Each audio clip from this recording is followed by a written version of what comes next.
So today we're going to focus on probably, I would say, is one of my favorite topics, and that's the idea of asking good questions. If you look at some of the literature, there are those that would say we've lost the art of asking questions. We are often more focused on answers and solutions than taking the time to step back and actually learn more about what it is we're facing, but want to move quickly to taking action and solving problems as they show up. And so in this context, I really want to frame this idea of questions as tools.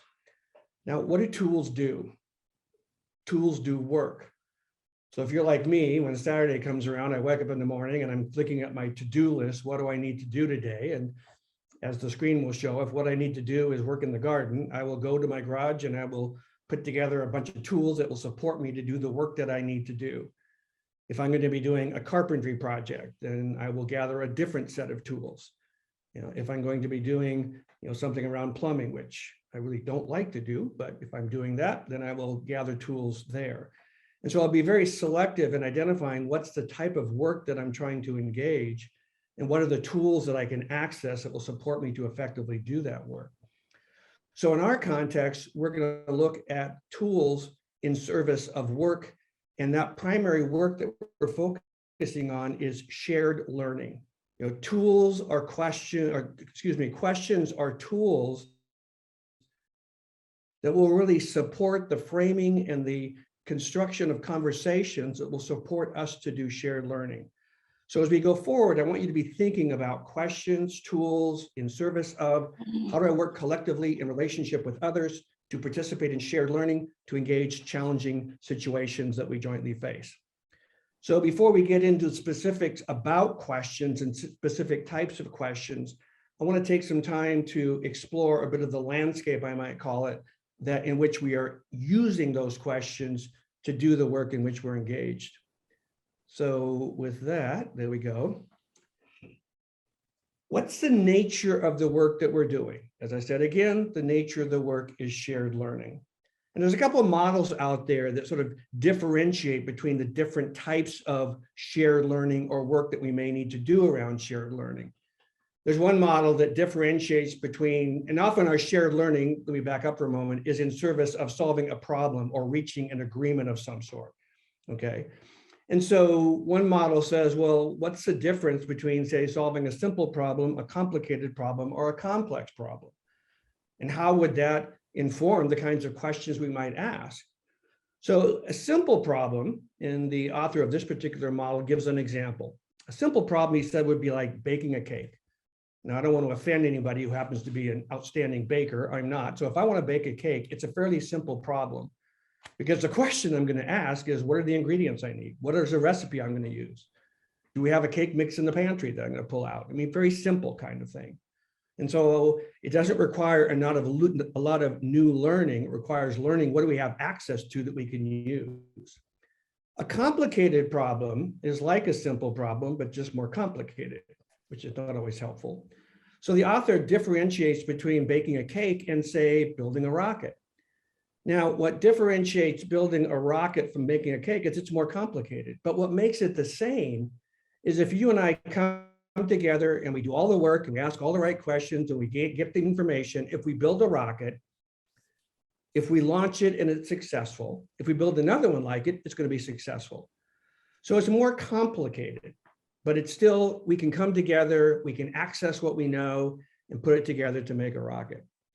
Now, in this particular model, when we get to a complex problem, I had to laugh when I was looking at the example or reading the example of the author. He said, a complex problem, the author said, is like raising children. Now, I'm guessing that all of you who are on this call have children. And so, you may be chuckling at this at some point. Basically, I have an adult son and an adult daughter. And what my wife and I learned is that everything that we learned raising our son was, for the most part, not useful in raising our daughter. Other than unconditional love, it was a whole new learning curve.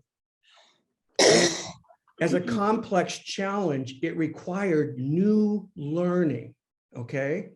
A complex challenge says, we're facing something for which our existing knowledge and information isn't enough.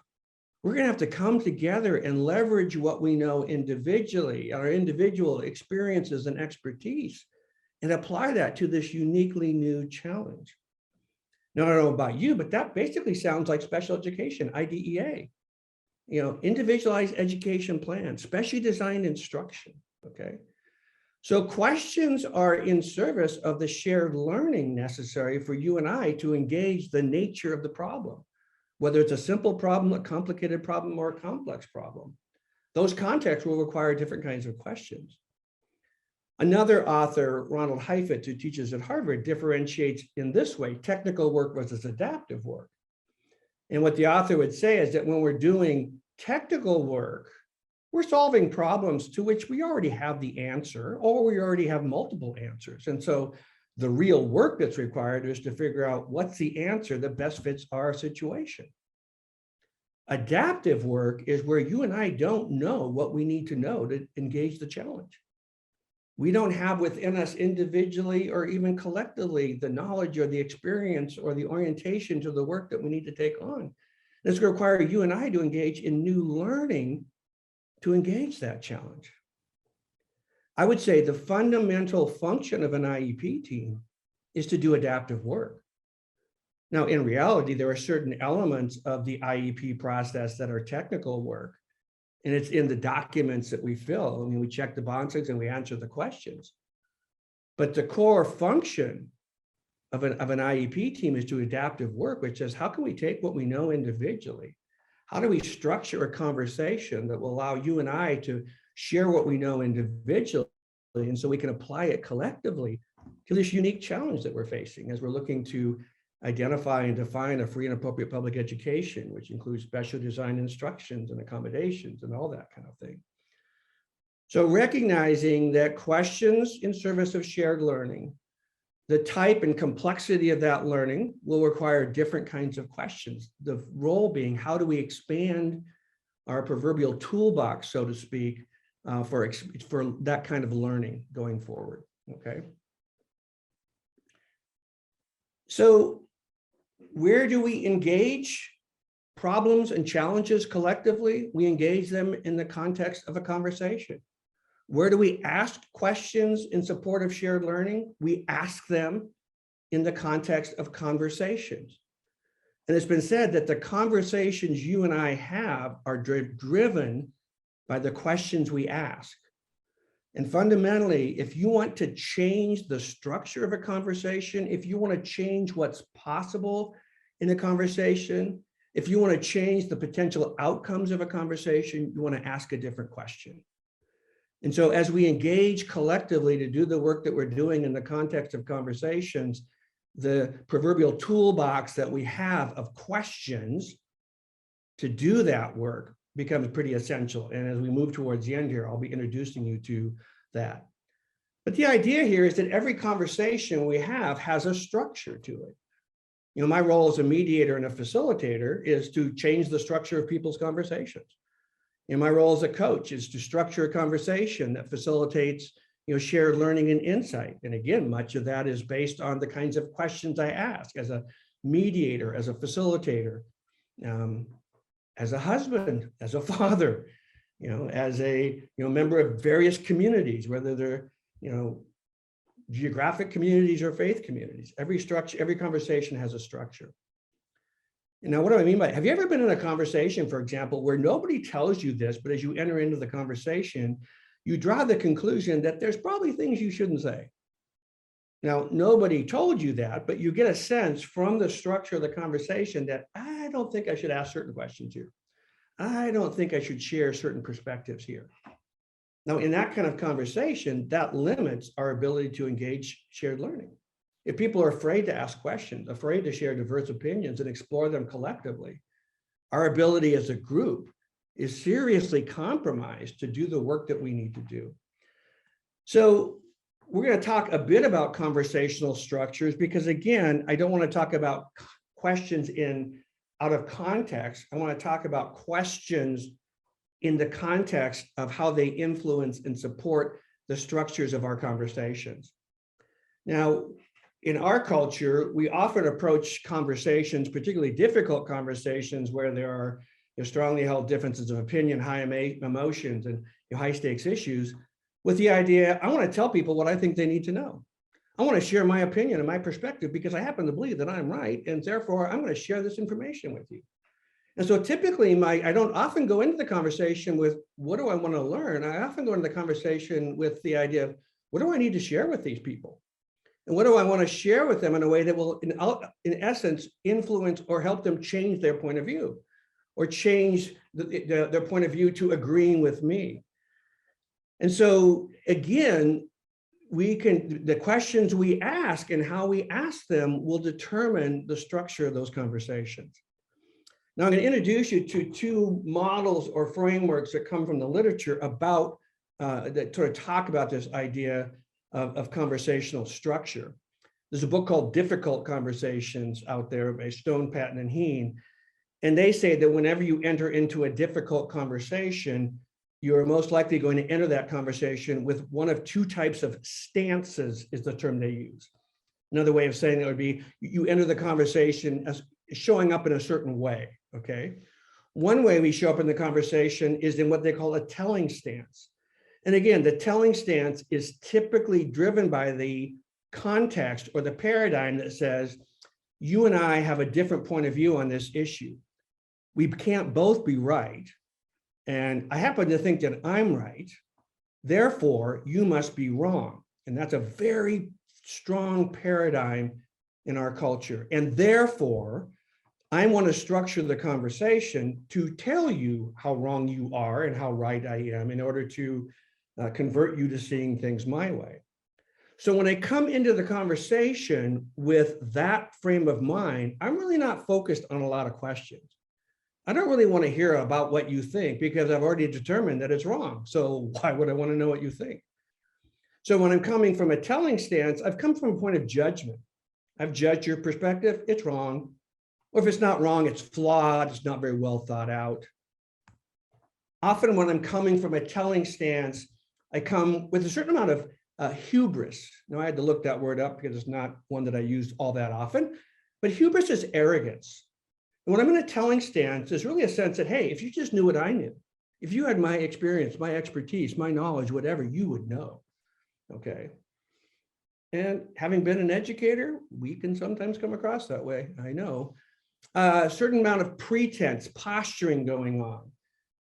And finally, I want to make a distinction here. I am not saying that when you are entering into a difficult conversation, entering into a negotiation, a problem-solving perspective, I am not saying that you shouldn't tell people what you think, because we need to tell each other our thoughts, our ideas, our perspectives so that we can collectively learn together.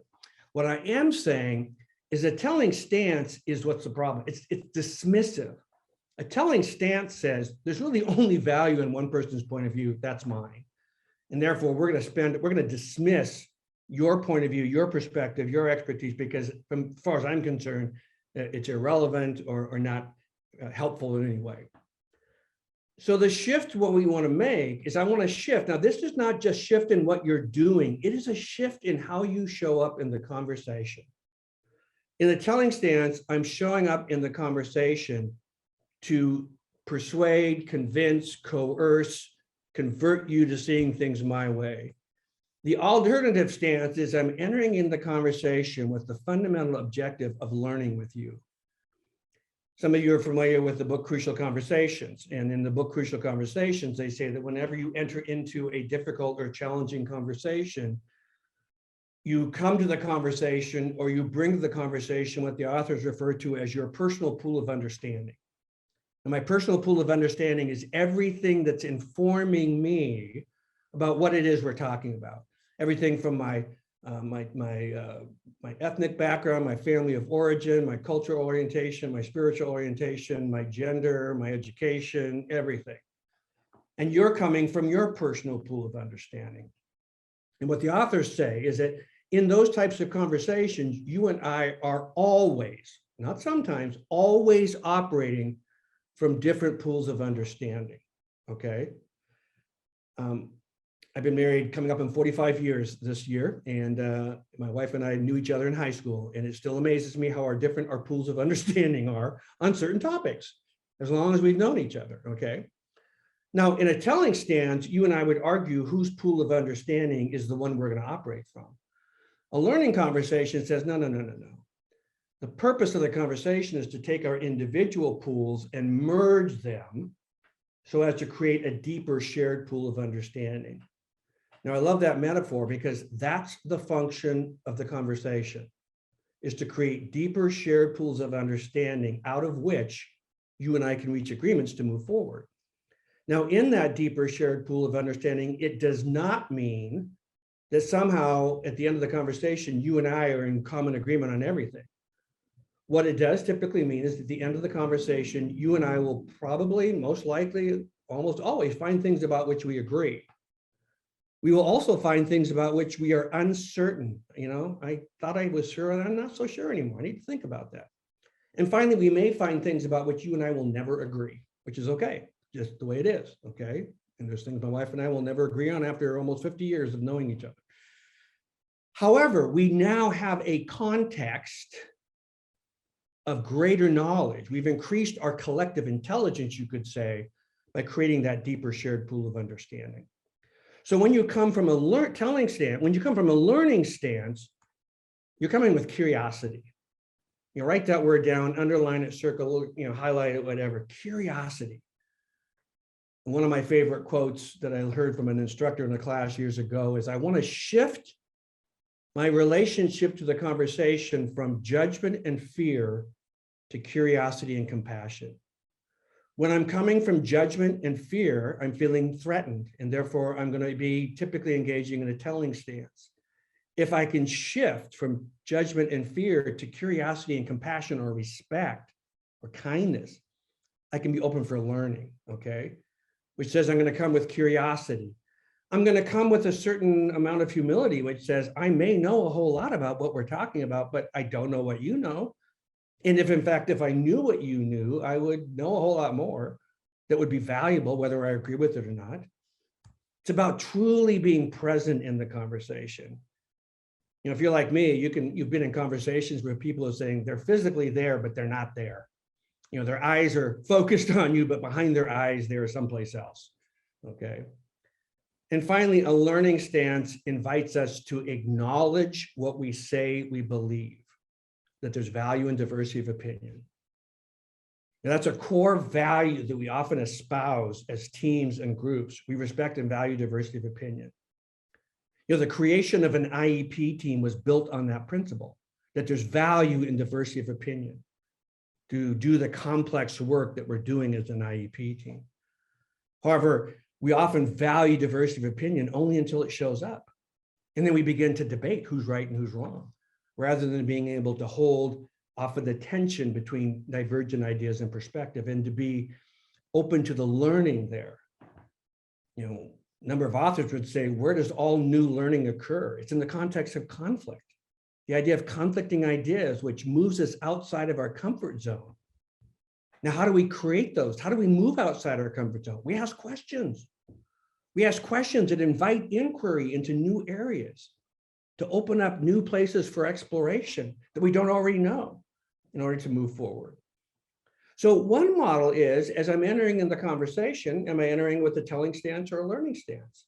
If I'm entering it with a telling stance, I'm probably not interested in asking a lot of questions. If I'm entering it from a learning stance, I have a bunch of questions I want to ask. I come into the conversation with a whole bunch of questions in my pocket that I want to use, not to prove that you're wrong, but to explore this context that you and I are working in and in order to move forward.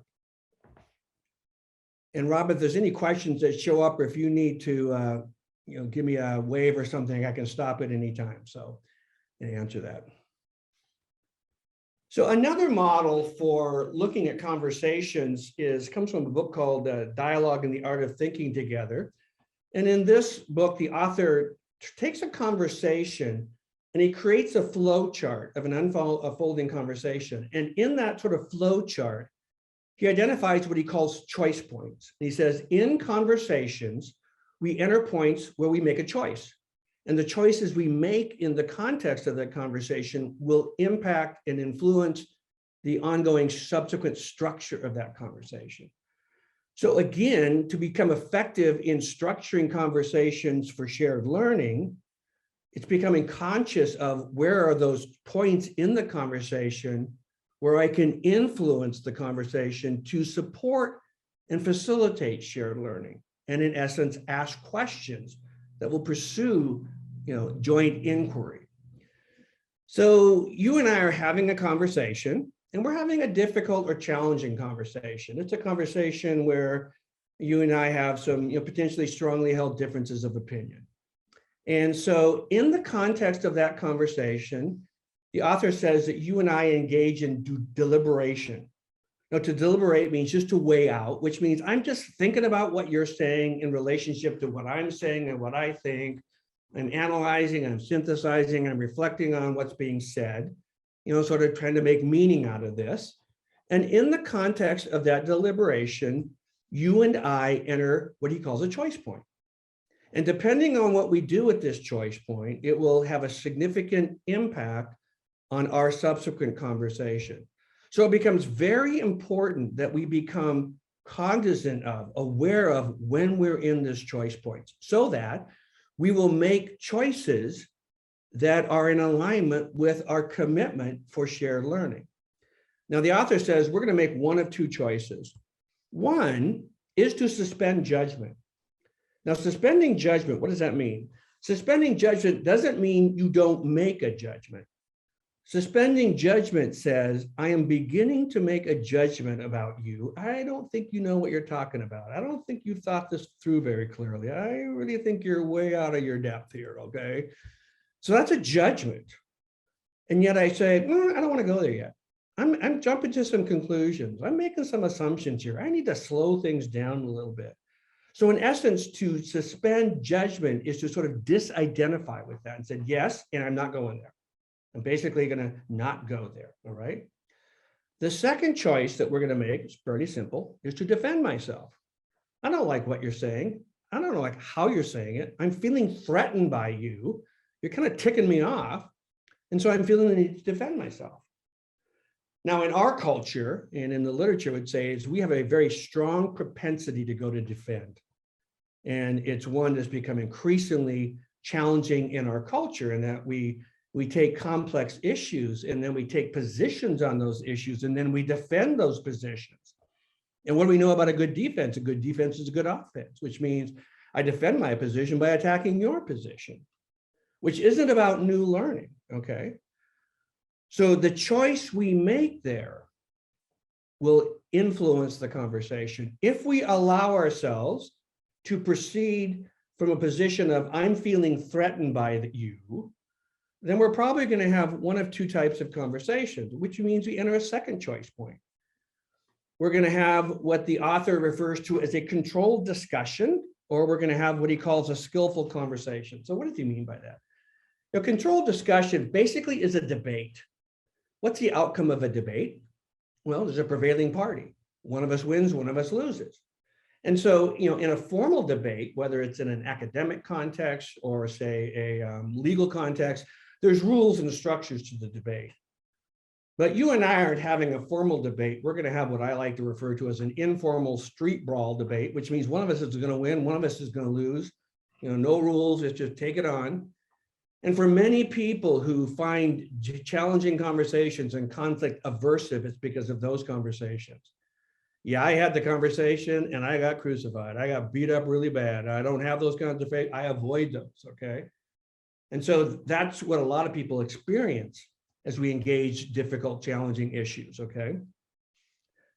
We can have what he calls a skillful conversation, which he describes as dialectic, which is a fancy term for sort of a philosophical argument, looking at the differences between opposing truths or points of view. The point here is that most of the conversation is focused on advocating your point of view and pointing out the flaws in the other person's point of view, okay? And so in essence, it doesn't really support a lot of new learning. It's still focused on, your perspective versus my perspective, which doesn't unlock the conversation into exploring outside of either of our perspectives. We're kind of stuck there. So if we go back to that first choice point, we need to recognize that I have a choice here. Now, to the extent that you find yourselves in that defend mode and you're going, don't want to be down here, How do you move to the suspend mode? You ask a question. You ask a question of curiosity that moves you from defending your point of view to inquiring into more deeply understanding the other person's point of view. Hence the question. The questions that we ask at those choice points will determine what's possible in the conversation. If we suspend judgment, if we're asking questions and open to new learning, we're engaged in what we call reflective dialogue or dialogue. You know, dialogue as a conversational structure is only about shared learning. It's about how do you and I sit down and talk to each other and walk away from the conversation going, whoa, I got a lot to think about. There's a lot of things I hadn't considered. You've really opened up my thinking about this. And we've done that, you know, reciprocally, okay? And from that reflective dialogue, which is another way of saying from that deeper shared pool of understanding, we look at generative dialogue, which is, does this inform some action we might take? When might we generate some ideas, actions, decisions that allow us to move forward, okay? So again, I'm sharing these conversational structures because of the importance of the questions that we ask in determining the structure of those conversations. Telling conversation doesn't have a lot of questions. Defending conversations does not have a lot of questions. Dialogue, suspending judgment, learning, those are where questions come in. And those are the conversations that are essential to the complex work that we're doing as we're making decisions jointly on how to best serve the needs of our children and our youth, okay? So, questions on that? I don't know if that makes sense or not. So I want to share one more model with you, and then we're going to begin moving towards questions. And this is a model of negotiation. And negotiation is a fancy term for problem solving, shared decision making.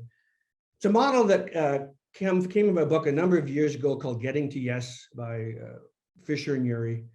And it's a model for how do you come together with someone else and negotiate, problem solve some shared issue. How do we reach an issue around, how do we reach agreements on issues around which you and I share a stake in the outcome?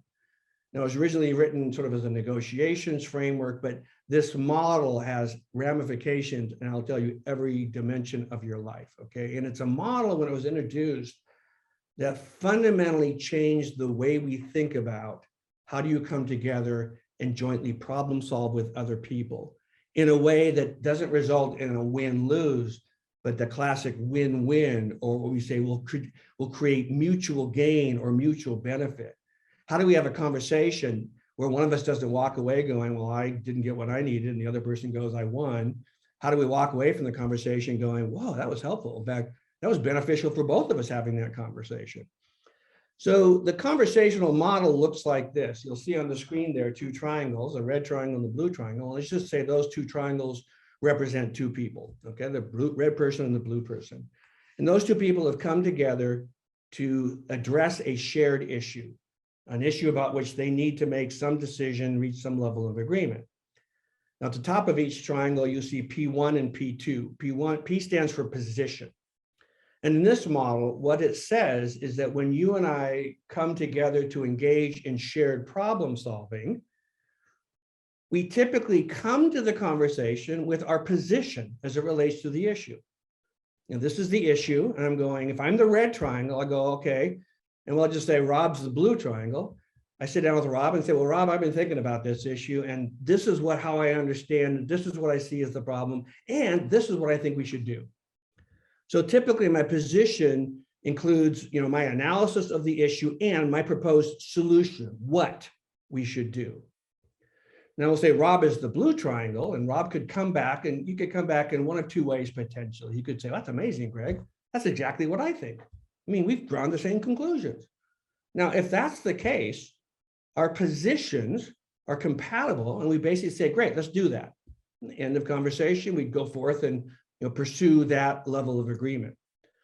But where conflict exists, or where conflict shows up, is where my position and Rob's position are perceived as incompatible.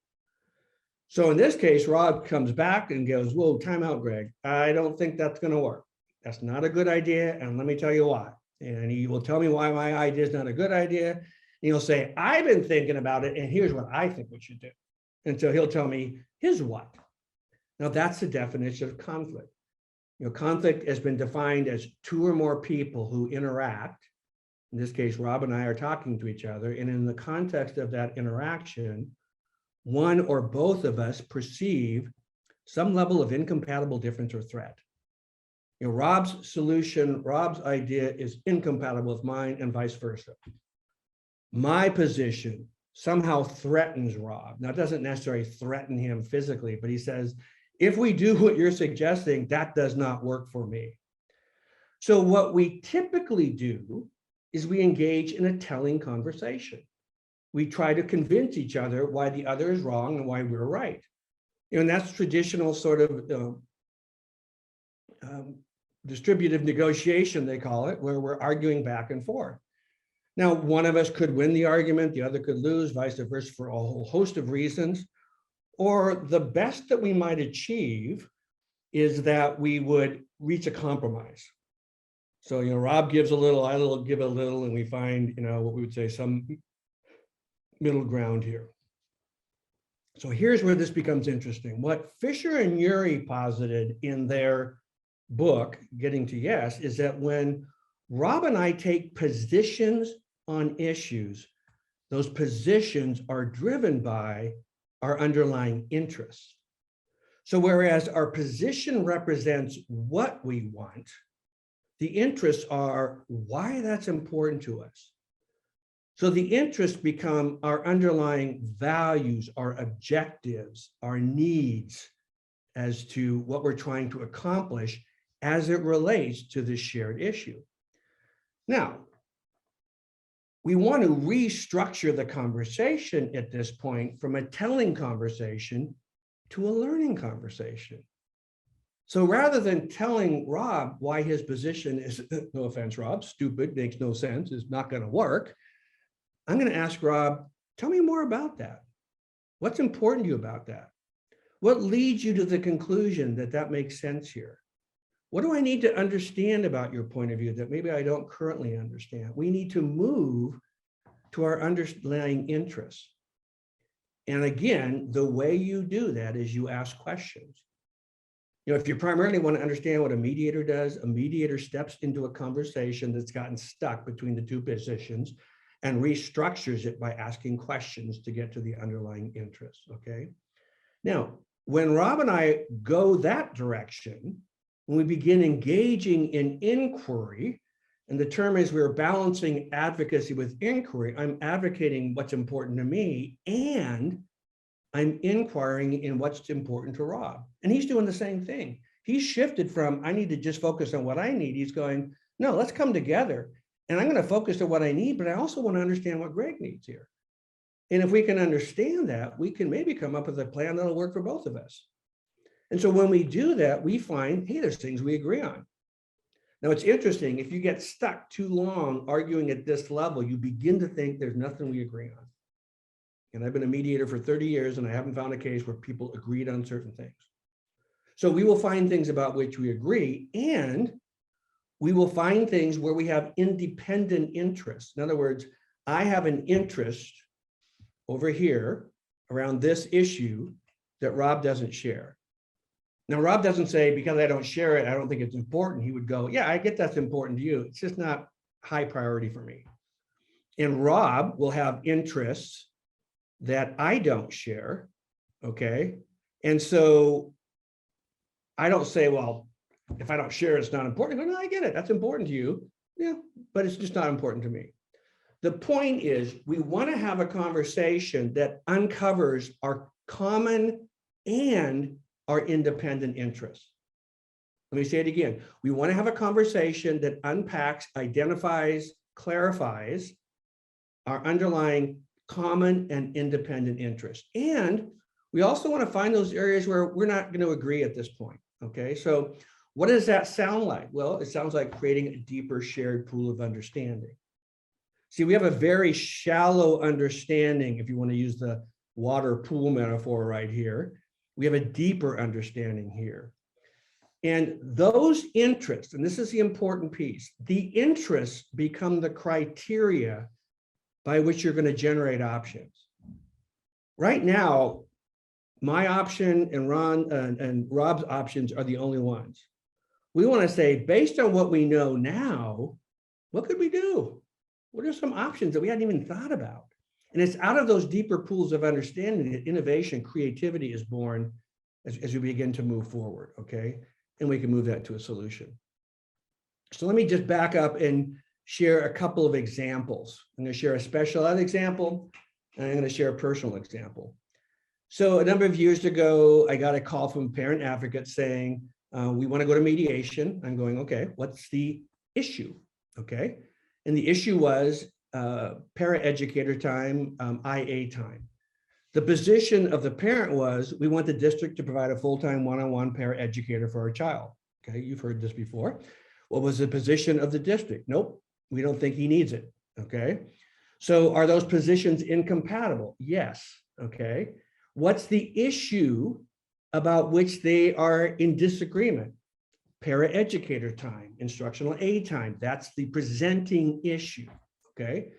So right now we understand, we have a level of understanding of what the issue is, and we have two positions on that issue, which are incompatible. So in the conversation, I said, yeah, we would mediate that. I just said, though, I'm curious, what would be different in the child's program if he had a full-time instructional aid or a full-time para? Now, by asking that question, I'm moving from what to why. What are you asking for? Why are you asking for it? What would be different? What is your interest in increasing, this resource for the child? We went back and forth a couple of times, and finally the advocate said, well, here's the deal. This is the little boy who has some significant social, emotional, behavioral issues. The IEP team has designed a behavior intervention plan for him that everybody agrees on. And it's one of those plans you may be familiar with, which is a full, we call it sort of wraparound plan, in which every adult in this little boy's school is part of the plan. It's not just a plan in the classroom, it's a plan for the school, because this little boy gets around. And so it's a plan that involves the teacher, the other grade level teachers, the paraeducator staff, the counselor, the learning specialist, the school psychologist, the office manager, the principal, the attendance secretary, the lunchroom aide, the playground aide, the custodian. All those adults are in on the plan to help this little boy be successful.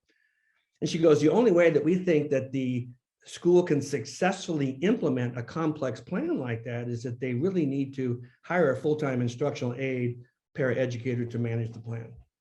And I go, great, thank you, that's really helpful. And I said, I think you're trying to solve the wrong problem. And she goes, what do you mean? I said, well, the problem isn't, do we or do we not hire a paraeducator full-time? The problem is, how do we successfully implement this behavior intervention plan? Now just stop there for a moment and listen to that. Those are two very different questions, defining the nature of the challenge, okay? Do we hire a full-time paraeducator? How do we successfully implement this plan? The question you ask will focus your attention in the conversation. She goes, what do you mean? I said, well, why don't you go back to the team and determine what is it going to take, to implement this plan successfully for this particular student? And then determine, if, for example, if the school's done this before, it might be a little more straightforward. I said, then determine where you might need additional resources, what you might have available to you, and then go from there. She said, well, I hadn't thought about that. And she hung up and I never heard from her again. Now, what I like about this model are a number of things. One, it really focuses on identifying the criteria that you and I are going to use to determine what a wise decision is. The authors use that term. What's a wise decision? A wise decision is one that doesn't prove me right and you wrong. A wise decision maximizes our ability to meet our objectives, both individually and collectively. Okay. And so the other thing I like about this is that it really helps us to hone in on what is the problem we're trying to solve. We spend a tremendous amount of time, generating solutions to problems or challenges that we haven't taken time to really fully understand. And so stepping back and saying, are we asking the right question? Often the questions we ask are, how do we solve the problem? And yet there's a whole model that says, well, if we keep asking questions about how to solve the problem, our whole conversation will focus on the problem. If we ask questions, on the other hand, as to what's our objective, what are we trying to accomplish? That's a whole different focused conversation, okay? And there are models out there around talking about structuring, the conversation by the questions we ask, okay? And one author says, if you're focused on the problem, you're going to be stuck in the problem. If you focus on the outcome, it's about moving forward and leaving the problem behind and figuring out how do we begin to leverage what we do have to apply it to this thing we want to create moving forward. As an aside, I would submit, you could have hired a full-time paraeducator for this little boy, and it could have had negative consequences because maybe we want this little child to develop some independence. Well, now he's not independent. He's very dependent on this person. Maybe as a staff, we're all committed to this little guy's success, and he's no longer our problem. He's just that person's problem. So that's one way of thinking about this. The other example I'll give, which you might find helpful in your own personal life, is, I'll make it fairly quick. My wife and I used to have an annual negotiation. And the negotiation would typically be, what are we going to do for vacation this summer? Okay. My wife and I are both educators. And so our vacation time was pretty much focused on, July, early August. And so we would often start the conversation by the question, what are we going to do for vacation this summer? And we would often come to the conversation with suggestions. One of us would come to the conversation going, well, I think we should go car camping for 2 weeks. Yeah, let's load the tent and everything in the car, head off across the country and go car camping for 2 weeks. And the other person, so that's a position or suggestion. The other person goes, are you kidding? That is not a vacation. We're not doing that. Let's go hang out at the beach for 2 weeks and just do nothing. That would be a great vacation. The other person goes, that has got to be the most boring idea I've ever heard. Okay. Now we have two positions. Are we going to go car camping? Are we going to go hang out at the beach and do nothing? What are we going to do? Now, based on the question, we in essence have two positions. And if each of us really likes our position, we're going to start pushing towards, I think we should go car camping, which actually is my wife's idea, not mine. I think we should go to the beach. That's my idea. But we actually changed the question recently. And a number of years ago, we were having this conversation. We said, we don't like any of the suggestions we've got on the table. So let's ask a different question. And the question we asked is not, the question was not, what do you want to do for vacation? The question is, what do we need in a vacation this year? Now, by asking the question need, we're getting to what are the interests that you and I are trying to meet around this thing we call vacation? So we actually had a series of conversations where we identified, our interests. We talked about length of time. We talked about quality of experience. We talked about, wanting to really be far away from our current day so that we couldn't, I couldn't call my office and we couldn't connect. We wanted to really separate ourselves. We wanted to do something, sort of out of the ordinary, not something that we would typically do. And so we had a whole number of common interests, and we had some independent interests. I had some things that I was hoping to accomplish, and my wife had things that she would like to see in a vacation. But we basically spent time unpacking that and identifying what those interests are. And in essence, those interests are the criteria by which we're saying a good vacation will include those objectives. A good vacation will create those opportunities, okay? So then once we got the interest, the question became, how do we design a vacation to meet those objectives, okay? And so we looked at, and we even took the list and said, what's our top 5? We can't meet every objective. What's most important to us? So it became a very focused, targeted decision-making process based on a strong awareness of what our underlying objectives are. We often go into difficult conversations or negotiating knowing what we want, but not why. I cannot tell you how many people have gone into a negotiation or I've mediated with who are arguing for something, but they really don't know why they're arguing for it. And in fact, sometimes they're arguing for objectives that may be counterproductive to what their underlying interests are. And it's only way you get to those underlying interests is to identify the questions that will begin to unpack those. And so when we come together as a team, how do we ask each other questions that will unpack those underlying interests? All right, just a quick check there. Once we have the options, we then take those options and say, which option makes most sense for us? Which option are we going to pursue going forward? What are we going to do? Okay. I have negotiated so many things. I've negotiated the purchase of a car with my daughter at one point in life. I've negotiated, I mean, it's just a model that has a whole lot of sense and a lot of context. And so you don't have to wait to a special ed meeting or conversation to apply this model. My guess is you could probably apply this model someplace within the next 24 hours if it makes sense to you. So, okay. So the point here is, what's the common theme? Is there a common theme that runs through everything I've talked about so far?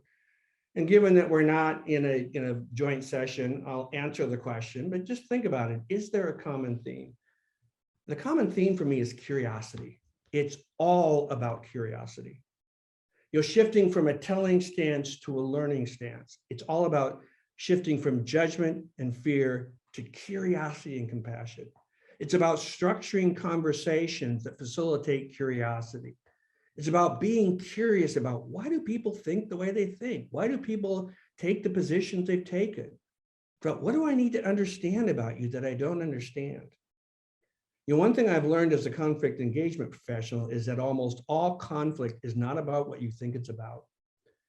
And so when I'm teaching in the area of conflict engagement, people often say, well, you know, give me some really quick tips. How could I get better at navigating engaging conflict? And I'll say, if you want 2 tips, here they are. 1, be conscious of what you do when you find yourself in conflict. So in other words, go back to that choice point. What do I do? How often do I find myself going to defend? Is that where I want to be? Is that going to produce the outcome that it's going to be beneficial for both of us, and in our case, for the child that we're working together to serve? Or can I suspend judgment and stay curious and say, you know, I don't know what I think about what you're saying, but I want to hear more. Okay. And so suspending judgment. So it's about being cognizant of how you show up in those conflicts and increasing your capacity for curiosity. Increasing your capacity for curiosity. Now, what facilitates curiosity? Shared learning, the questions that we ask. Okay. So just checking in, Rob, any questions or feedback at this point? I'm seeing no questions at this point, but anything anybody wants to query about? I put in a question. Joanne?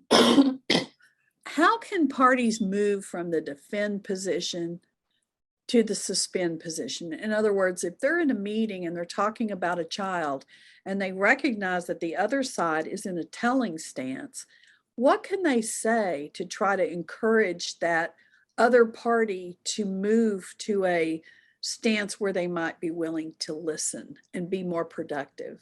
Yeah, great question, Joanne. So there's 2 things. When I find someone else taking a telling stance, I have a choice. I can engage in a responsive telling stance, which will typically end up being a debate. Or I can say, I'm going to model a learning stance. You know, Joanne's in a telling stance because there's something she wants me to understand.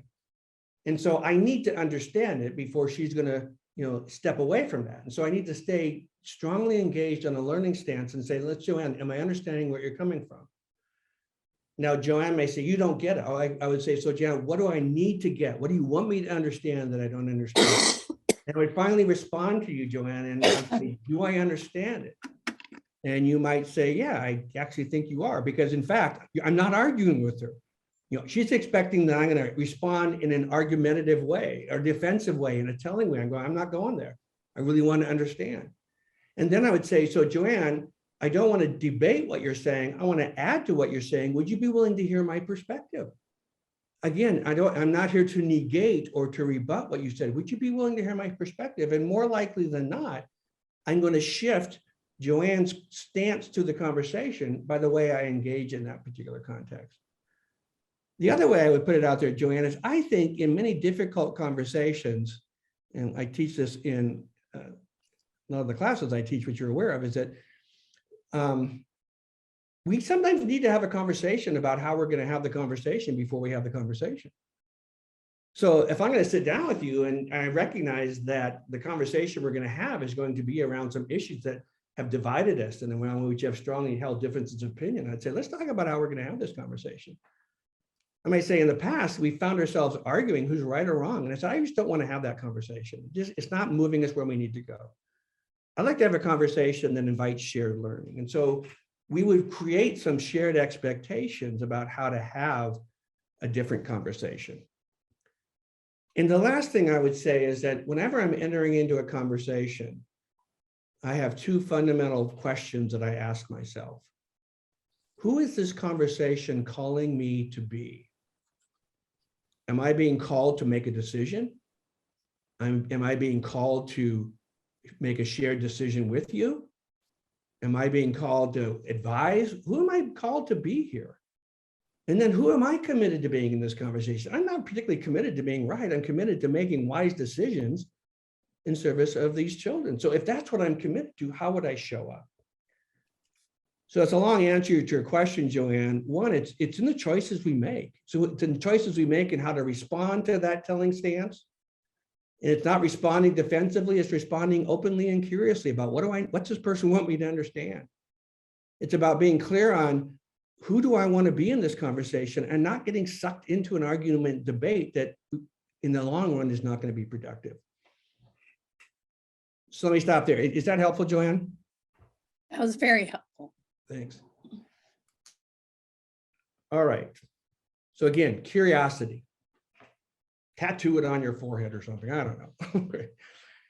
So I want to share these kind of funky little diagrams. They come from a book called The Facilitator's Guide to Participatory Decision Making. And what they are is they're sort of graphic illustrations of conversations of people working together, okay? And sort of what we think those conversations look like. And then we're going to move into specific questions. So this is a conversation, this is a model for how we think conversations work. We start on the left here with an issue, some topic we want to solve, and we talk to each other, and that's you and I and other people talking to each other. And somehow magically at the end, we end up with a decision. Now, how it happens, I don't know, but we got a decision. Wasn't that cool? You know, we sort of hope that have a topic, have a conversation, reach a decision, okay? Not always the case. Does it happen sometimes? Sure, in easy, simple things. This is what often happens in conversations. We start with the conversation, we have the conversation, we're having the conversation, and at some point we go, I have no idea what we're talking about anymore. I don't know where we are. What are you talking about? I'm talking about this. And so the conversation becomes very chaotic and unfocused, and we kind of just go throw up our hands and going, well, I don't know what to do. Okay. So there's that kind of a conversation. And I don't know about you, I've been in lots of meetings like that and conversations where I'm going, I have no idea what we're talking about here.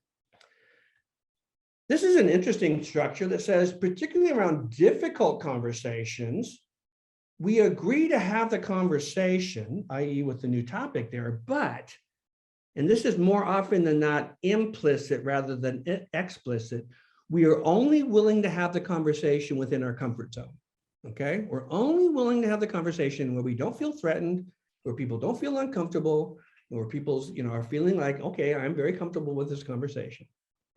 Now, within our comfort zone is fundamentally things we all already know. What's outside our comfort zone? What we don't know, what's available that we're unwilling to explore. But often we get stuck in that space. I was working with a client a number of years ago. It was an elementary school staff, and the principal was a good friend of mine. And he said, I need you to come in and facilitate our conversation. And I go, okay, I can. And I asked him, what do you need in a facilitator? He said, we've been Maytagging for 2 years. And I go, Maytagging, what's that? He said, we're stuck in the spin cycle and we can't get out. Now, I started laughing when I heard that, because he basically said, we've had this conversation for 2 years within our comfort zone. And there's no new learning in there, but we're afraid to step outside of our comfort zone. We're afraid to push the conversation out into unknown territory because we don't know what's out there. We don't know if we feel safe enough in order to explore that. which is often why you would hire a facilitator or mediator to structure the conversation and invite you out into that new territory. That new territory is where all new learning occurs, okay? And so how do we create contexts that will facilitate our ability to explore that new territory collectively? And this is, he calls this leading through distress, but basically he said, we start with a conversation on the left, new topic. We recognize our propensity to want to stay in our comfort zone. However, we are agreeing that we're going to push the limits of our conversation. We're going to go out into the unknown.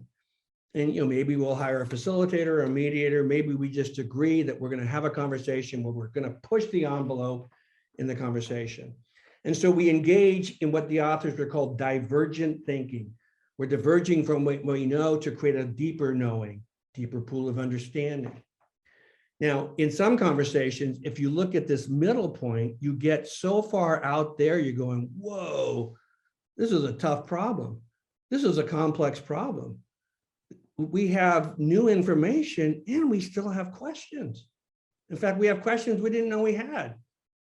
Now, the authors of this particular model call this the groan zone. And the groan zone is where you're going, whoa, this is bigger than we thought. And you have to be careful, because if you get stuck in here too long, you'll throw up your hands and go, can't do it. So there's a point where you need to go into this zone and say, okay, do we know more here than we knew here? Oh, absolutely. Do we still have questions? Yes. However, we can't answer all those questions. So let's take what we know and let's begin to identify, are there some actions we could take? So in that point, we're moving from convergent thinking to, divergent thinking to convergent thinking. And at some point, we're going to take action and we'll loop back and start the process over again of shared learning. And that's in many cases what happens in an IEP process. We learned a lot, we still have questions, and yet we can't stop to answer all the questions. We are going to make decisions for the coming year. We're going to take these actions. In implementing those actions, we're going to increase new learning going forward, okay? So that begins to lay the context for now getting into the specificity of questions and the role of questions. So I've tried to explain that questions are used in the context of conversations. Questions are the most powerful influencer of the structure of the conversation. And to the extent that the purpose of the conversation is shared learning, deepened learning, then questions are going to be very significant, play a significant role, be significant tools in the context of that. So let's just take it now. Let's take the remaining time here and begin to focus on more specifically the idea of questions and the power of questions. And you may be aware, it's not just what we ask, it's also how we ask it that's important, okay? When I was younger, my father would often ask me a question, Greg, why did you do that? Now, when he asked that question in that way, I was pretty certain I'd done something stupid, something that he found unacceptable, and that his question was really less of a question and more of a judgment, okay? However, you could say, Greg, I'm kind of curious why you chose to do that. The way I said that question, the tone of voice, the intonation, created a different sense. The first question communicated judgment. The second question communicated to me some level of curiosity, okay? So being conscious of asking the question, but also asking the question in alignment with open to learning, open to curiosity. Questions influence the way we tell our stories, what we share, what we don't share, what we include, what we don't include. Questions open doors that people are sometimes unwilling or afraid to open, or even unaware need to be opened. So this idea that questions expand our thinking. The very act of asking a question can have a profound influence.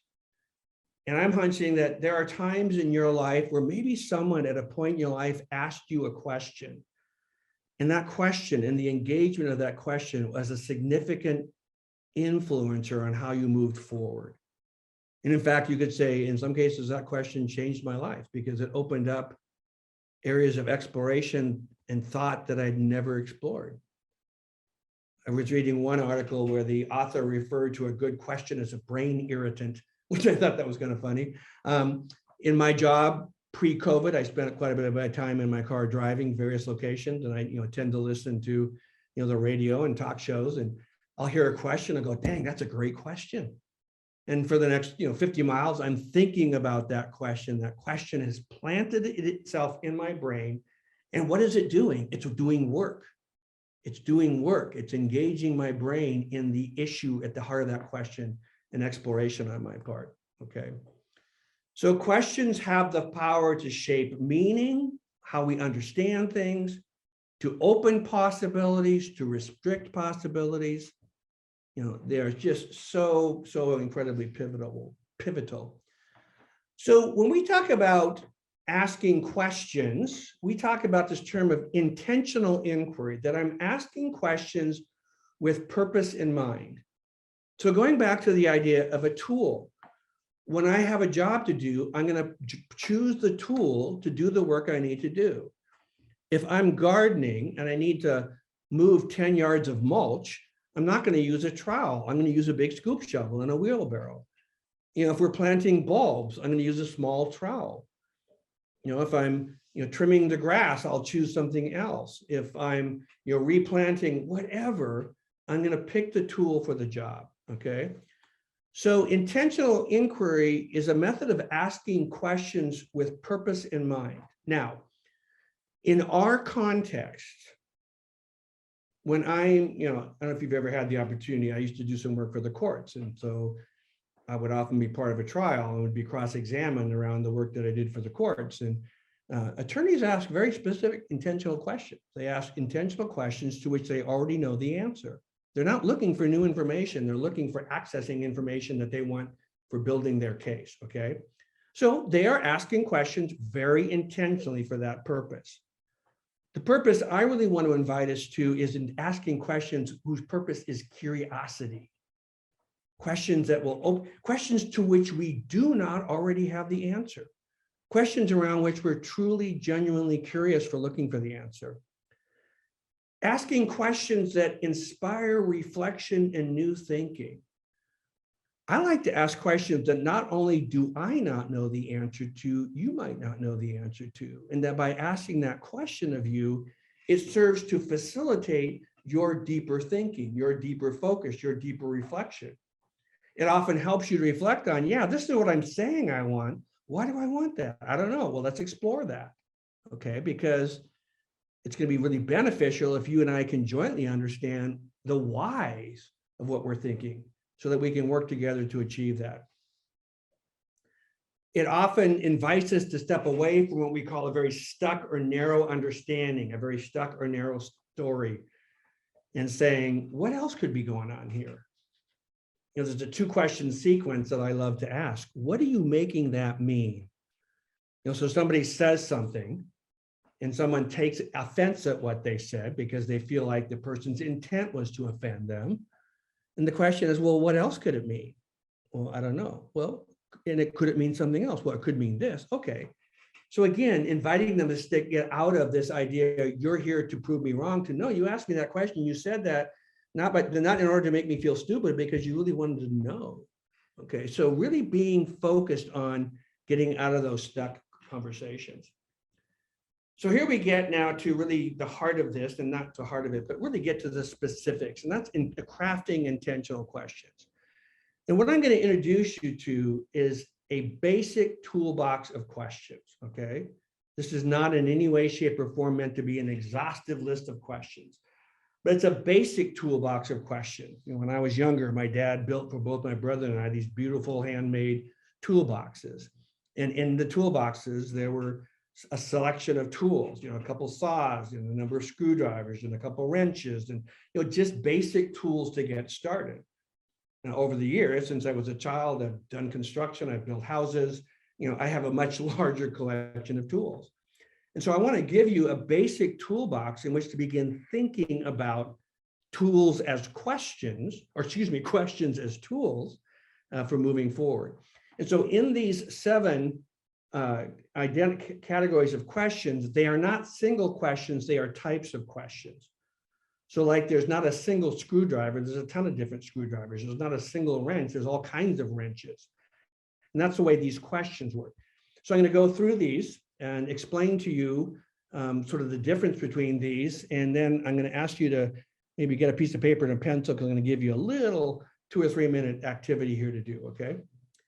And you'll see that these questions in some ways are sequential in the way they flow.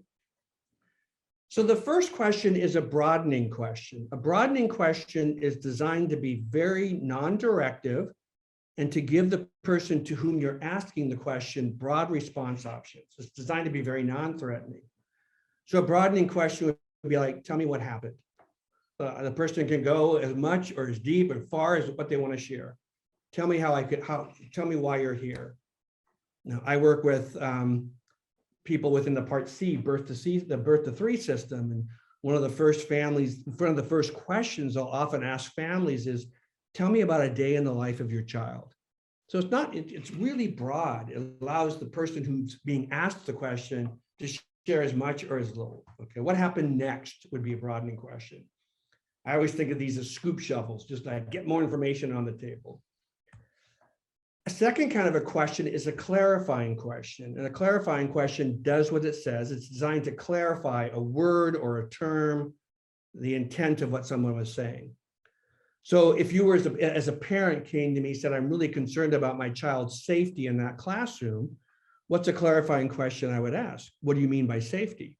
Are we talking about physical safety? Are we talking about emotional safety? Are we talking about bullying? Are we talking about peanut allergies? I don't know.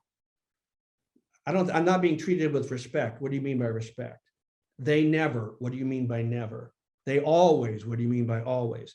So clarifying is designed to take a word or a concept and say, I think I know what this means, but I'm not sure if I know what you mean by this. And rather than going forward and saying, oh yeah, I know what they mean. No, what do you mean by this? What do you mean by safety?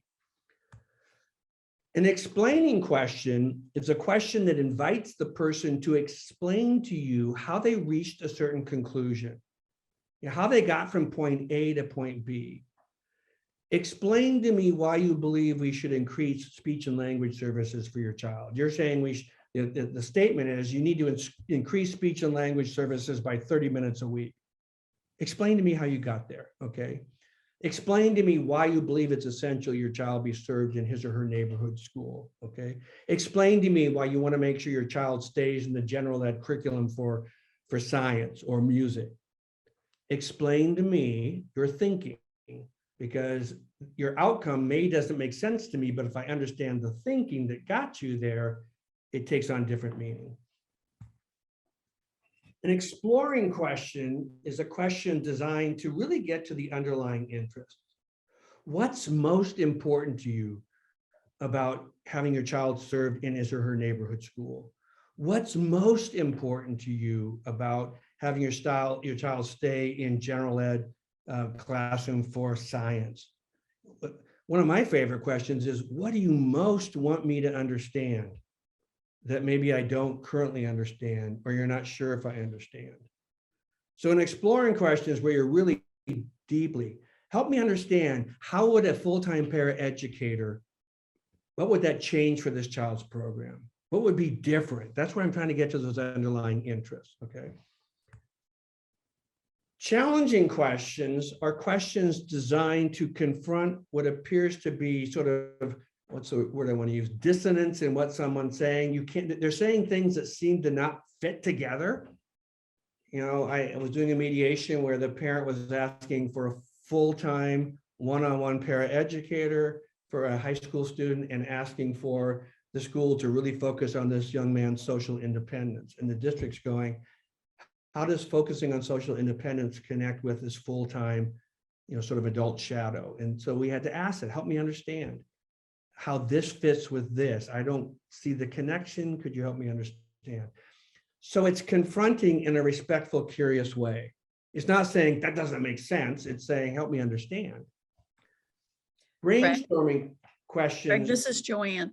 Yeah, Could Joanne. you also kind of switch it? So how would a parent ask those questions if they were going into a school with a positional demand on the parent? like we want to move your child's placement, or we're taking away the para, or how could those questions be framed from the parent's perspective? Sure. So let's take a look at that. So district, you're considering moving my child to a much more restrictive placement in a different school. Help me understand how that's going to fit with his real difficulty with transition. Or my son has some social emotional needs and he's made some significant connections with both staff and peers at his school. How is changing him to a whole new school and a new program, how is that going to address the social emotional gains he's made? Does that make sense, Joanne? Yes, it does. I just know there's people on here that would like to hear it, because while there's a lot about schools asking questions from the parents' demand, parents often report they go into meetings and they're hit with positional demands from the school district. We're going to change this, or we're going to do this. And I think people aren't sure what kind of questions to ask.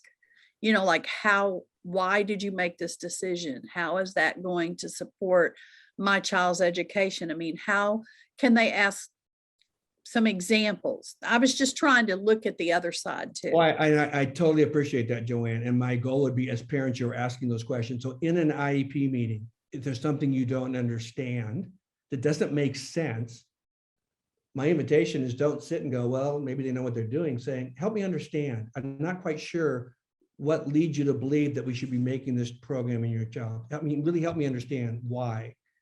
Help me understand. I'm not making a connection. This doesn't, if something doesn't make sense to me, say it. You know, it's not like this doesn't make sense to me. It's like, I'm having trouble making sense of this. Could you explain to me the rationale behind that? You are a member of the team. You have every right to understand the reasoning and thinking process of that team as any other team member. And so how do you ask those questions? Again, not out of judgment, out of curiosity. I'm not getting where we're going here. Can we slow this down? And yes, in some cases, it's going to slow things down, but sometimes you got to slow down in order to go faster, we often say, which means you got to ask those questions. And I know it's challenging as a parent going in there because there's often a lot of them and there's one or two of us. And so even going in advance, what are the questions I'm going to want to ask? Because in the moment, it sounds like I'm like overwhelmed. I don't know what's going on. What are the questions? Part of going into that meeting is, what are the questions that I need answered prior to going in? Which means I need to have seen the IEP prior to the meeting. And if there's questions that I have about the IEP, both the what and the why, I need to write those questions down and say, in this conversation, these are questions that I'm going to want to have addressed. In fact, they've even had parents say, send your questions in advance so the team's ready to answer. So it's just part of that sharing of that agenda. Does that begin to communicate what you're looking for, Joanne? Yes, it did.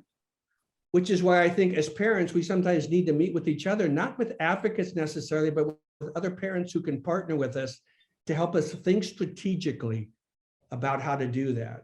We've implemented some programs in our state called parent partners. They're not parent advocates, they're parent partners who will sit down with you and say, let me help you prepare for your IEP meeting. What are the questions you have? What do you understand? What don't you understand? How could you ask that question? Let's write that question down.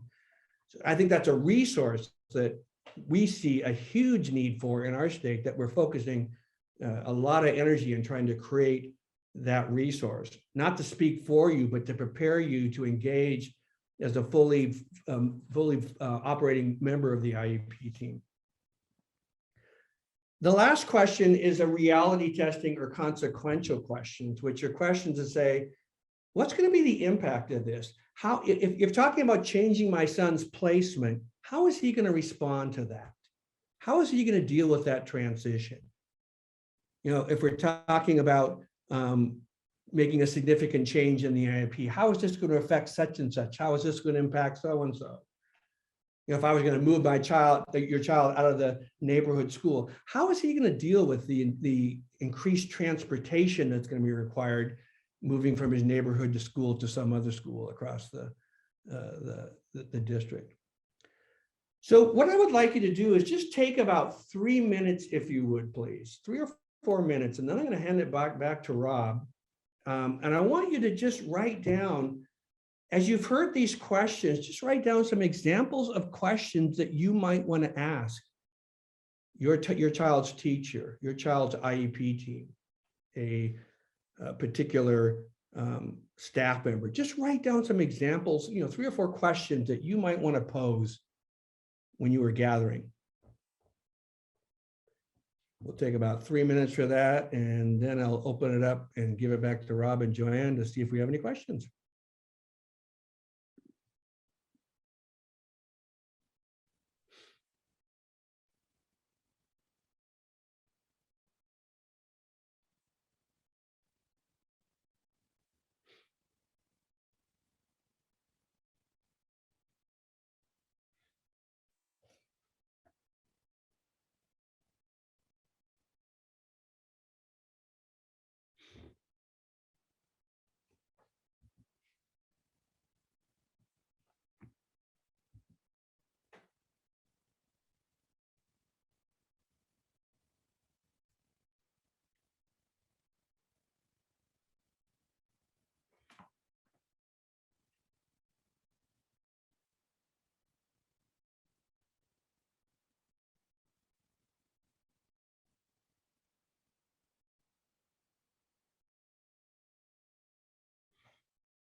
Think about 1 more minute.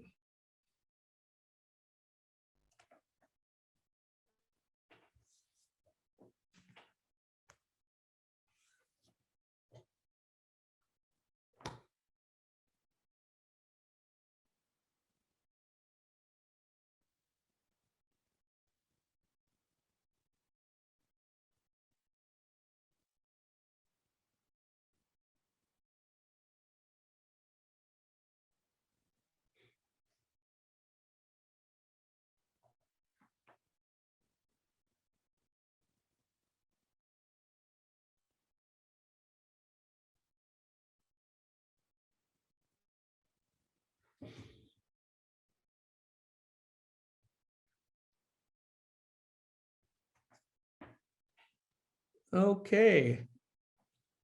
I hope you found some value in that.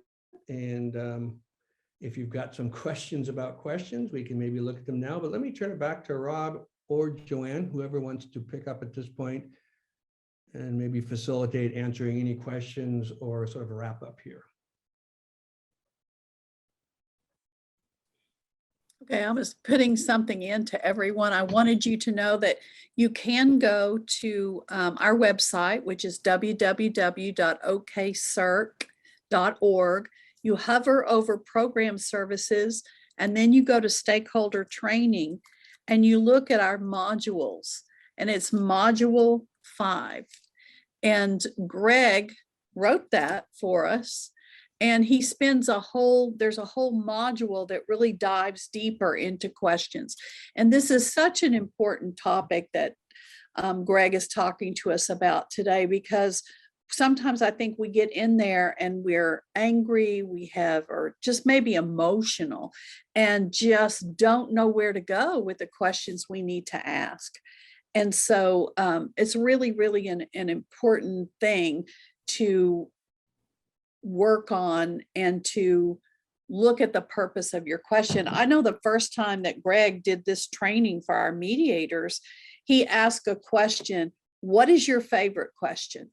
What question do you have, and what is the purpose of that question? And I recognize that when I do intakes on the phone, when I've heard everything I feel like I need to say, I'll then ask the question, what is it that you need from me?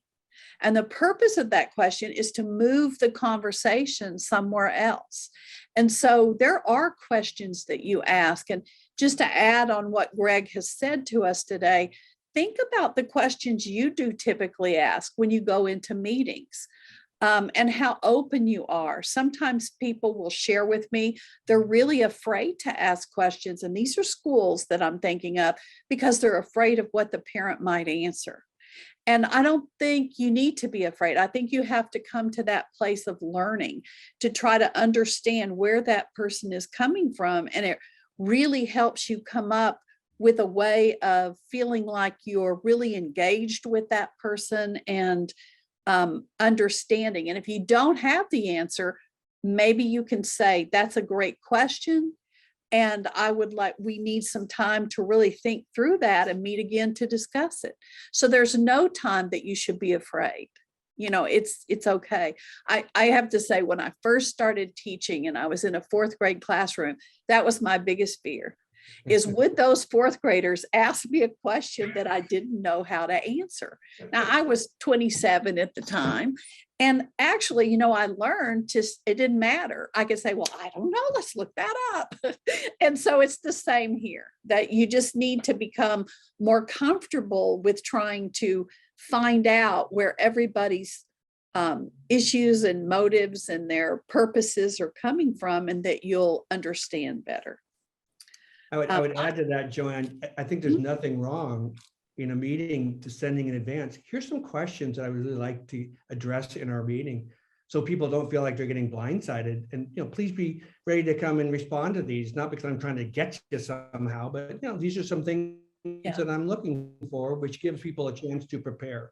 So yeah. And because, I do think it's true that in the IEP meetings, I experienced this as a teacher, and then I experienced it differently as a parent. But if you're a teacher in a school building, you know everything about that child. You know how they behave in class, you know who they pass notes to, you know who they play with, who they eat lunch with. You just know all that, and you just take it for granted. But that parent coming in knows absolutely nothing about what happens with that child. And sometimes it's just an extra bit of time to try to explain how that child is functioning and why you think it would be helpful and why this is needed. So, well, I'm not seeing any questions in the question and answer. I put mine in the chat because I couldn't do it in the question and answer. It wouldn't let me. There is one here. There's one question. And I also wanted to just let you know that I put the YouTube link to module 5 in the chat. So people can go to our website, but they don't have to. It's there. I just didn't want to do it while Greg was talking in case something happened. Okay. And that module, the YouTube, it's the part of Greg talking, but it's not the paperwork. Okay. So they'll have to go get the paperwork. There's written materials too. Okay. And Jennifer shared with us, she always asks parents to put their comments and concerns in writing in advance. So if they are not answered, they will provide it in a written notice in lieu of what the parent asks. absolutely. Yeah. Mm-hmm. Yeah. And I think it's important to encourage parents, even though they're emotional, just to write down some of the questions without the emotions. I think the whole part about the suspend judgment or defend, what that is about to me is just your demeanor and your attitude about whether you're going to go in and be in a telling stance or a learning stance. So you want to make sure that those concerns that parent is asking, if you can help them to stay in that learning stance. Yeah. Joanne, you asked the question, how to move parties from defend positions to suspend positions. And a lot of that has to do with how do you start the conversation? You're aware of crucial conversations. One of the skills they talk about is contrasting. In this conversation, I'm not here to argue with you, debate with you, determine who's right or wrong. I am here to talk with you in a way that you and I can learn from each other, and we make a decision that's mutually beneficial to your child. And so, just that simple way of convening the conversation. I don't want to argue. I don't want to debate. It's not about who's right or wrong. That's not a useful conversation. It's about let's learn together. So yeah, that's an excellent way to handle it right there. It's great. Well, thank you. Greg, we want to thank you for sharing your expertise with us. And you just have such a nice demeanor and a lot of experience in your background to share with us. And we really appreciate it. Next month, we will be meeting again for our very last Wednesday, Wisdom Wednesdays. And Andrea Kunkel will be sharing with us her perspectives from being a school district attorney to the director of the Oklahoma Directors of Special Services, their attorney, and to share with us what she sees as strengths and maybe some weaknesses within our system and how we could work on those things together. So I'd like to thank Greg again. We appreciate him so much. And thank you for joining us today. Thanks.